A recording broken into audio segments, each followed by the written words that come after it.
أعوذ بالله من الشيطان الرجيم. بسم الله الرحمن الرحيم.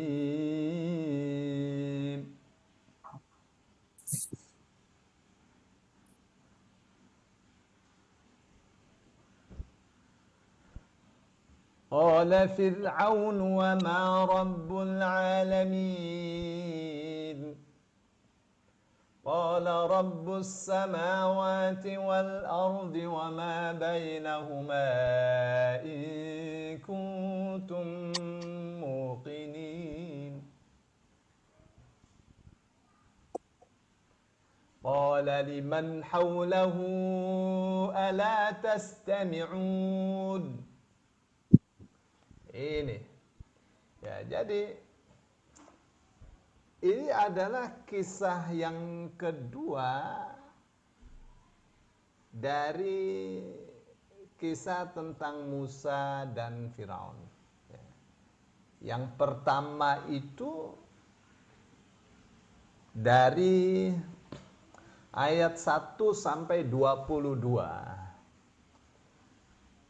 Itu kisah pertama, ya, kisah Musa Harun bersama Firaun dan kaumnya.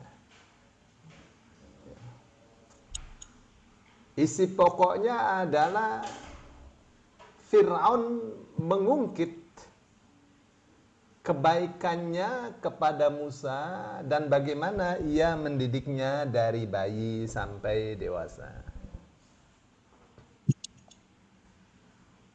Kisah yang kedua adalah tentang perdebatan Musa dengan Firaun dalam hal menetapkan adanya Allah. Apakah Allah itu benar-benar ada? Qala Fir'aun wa ma rabbul alamin. Fir'aun mengatakan, apa itu Rabbul Alamin? Jadi itu sebenarnya pertanyaan keliru itu. Mestinya bukan ma Rabbul Alamin. Kalau ma itu apa? Apa itu Tuhan semesta alam? Mestinya man siapa? Karena Allah itu bukan benda, ya. Itu Rabbul Alamin yang menciptakan jagat raya itu bukan benda mati, bukan barang mati. Ya. Tapi Musa tidak hiraukan itu. Ya, pertanyaan yang salah itu dijawab oleh Musa dengan jawaban yang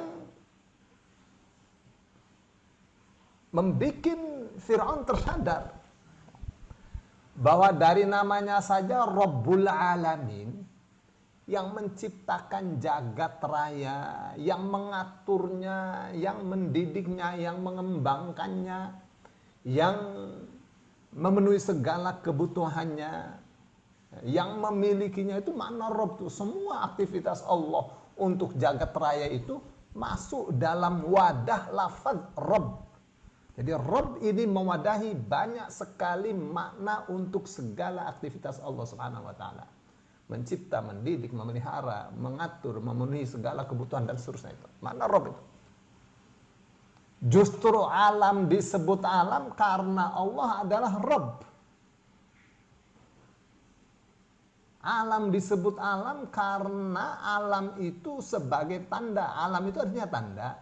Tanda adanya yang menciptakannya. Nah, Fir'aun itu memang menciptakankah? Sehingga dia ingin disembah. Mengaku sebagai Tuhan. Tuhan itu minimal bisa menciptakan langit, bisa menciptakan bumi, itu minimal.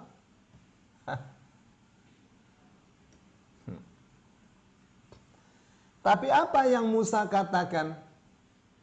Ya, Musa menjawab, qala rabbus samawati wal ardi wa ma bainahuma.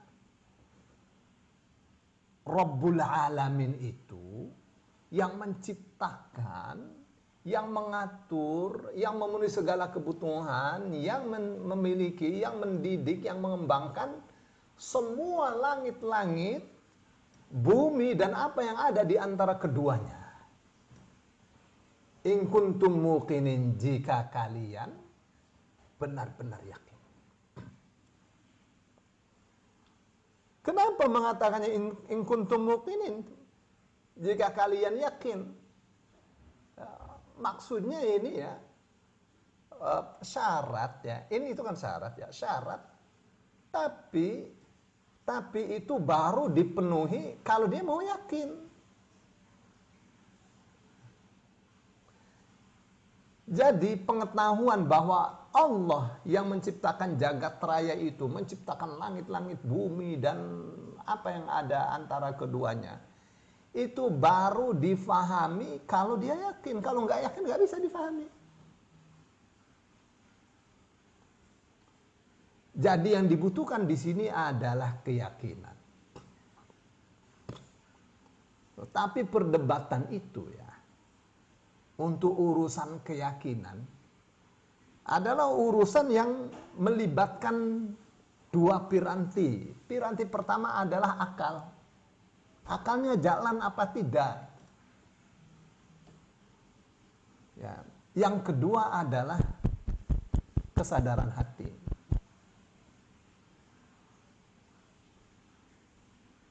Ya, terkadang ya hatinya mengiyakan, tapi akalnya berusaha untuk membelokkan apa yang diiyakan oleh hati. Sehingga dia paksakan hati untuk mengatakan, untuk menyuruh lidah mengatakan tidak, padahal mestinya iya. Itu tuh pentingnya in kuntum muqinin tuh. Jadi kita lihat saja apa yang Fir'aun katakan. Qala, Fir'aun mengatakan liman haulahu, kepada orang yang ada di sekelilingnya. Ala tastami'un, apakah kalian mendengar? Kalian dengar itu? Ya, itu sebenarnya cara Fir'aun untuk mengejek Musa. Ya. Jadi pertanyaan yang dimaksudkan untuk merendahkan Musa. Tuh, Musa mengatakan jagat raya ada yang menciptakan dan seterusnya. Jadi pertanyaan yang menunjukkan bahwa Fir'aun itu tidak mengakui adanya Tuhan. Jadi ateis dia sebenarnya itu. Kalian dengar tuh Musa ngomong apa? Ya, menciptakan langit-langit, bumi dengan segala isinya, apa yang ada di antaranya. Kalian dengar gak tuh? Ya, maksudnya apa? Jangan dengar, ini orang ngaco ini. Ya, ngomong apa tidak ada dasar.